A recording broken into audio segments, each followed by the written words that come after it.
Welcome to another OmniEd Brief. My name is Christie Bonfiglio, and for the next few minutes, I'll be sharing a few thoughts on one topic within a short series of videos on the process of communication between caregivers and educators during online learning.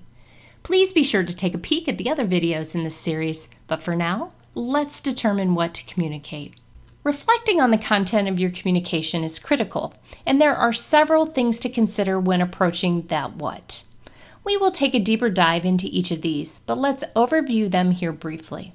First, you want to ensure your communication has a purpose and consider the essential topics.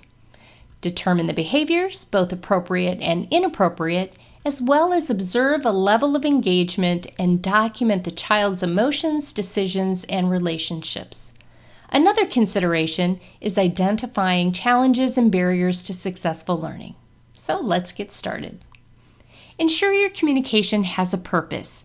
Identify a specific reason. You want to come in with a focus and avoid addressing too many issues or only complaining.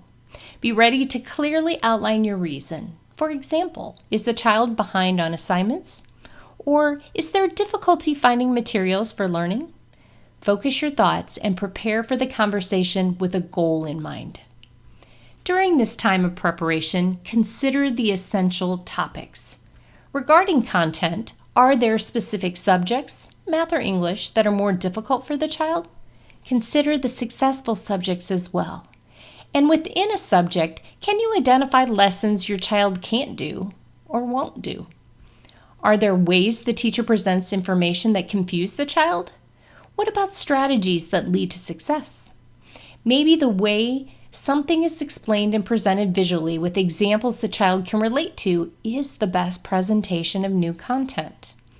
And finally, is the child engaged and organized? Can they find things online in the platform or even materials at their desk? How does the child learn best, and is that happening?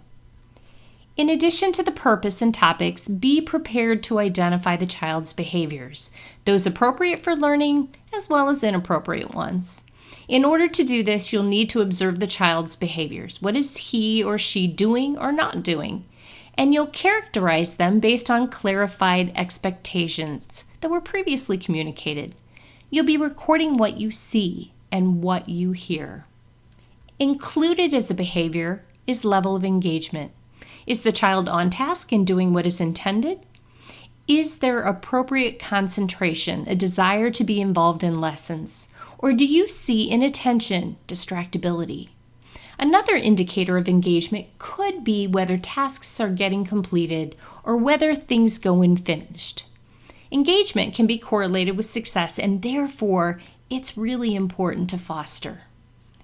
Another consideration is a child's emotions, decisions, and their relationships.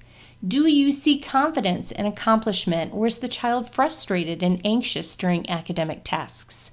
What kinds of decisions are being made?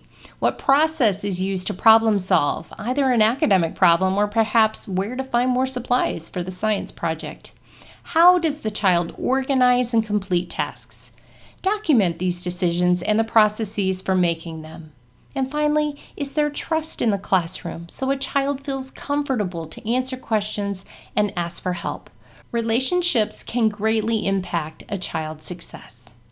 Finally, identify the challenges, the barriers to successful learning. Consider content. Is reading difficult and therefore it's a barrier? Do specific teaching strategies confuse the child? Is there an issue with executive functioning, paying attention, processing information, or organizing materials?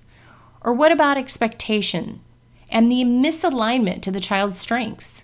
For example, are students expected to turn in written responses, but the child struggles with putting thoughts into sentences? The educator will have a better understanding if you can identify those challenges. In preparation for effective communication, caregivers should ensure there's a purpose for the contact, considering specific topics, record behaviors based on clarified expectations, including the level of engagement, the child's emotions, and how and what decisions are made, describe relationships, and identify the barriers to success. Proactively determining what to communicate will allow for effective communication. Thank you for participating in this OmniEd brief, determining what to communicate, part of the process of communication between caregivers and educators during online learning. Be sure to check out the remaining videos in this series and visit us at omnied.org. At OmniEd, we are all for education and believe in education for all.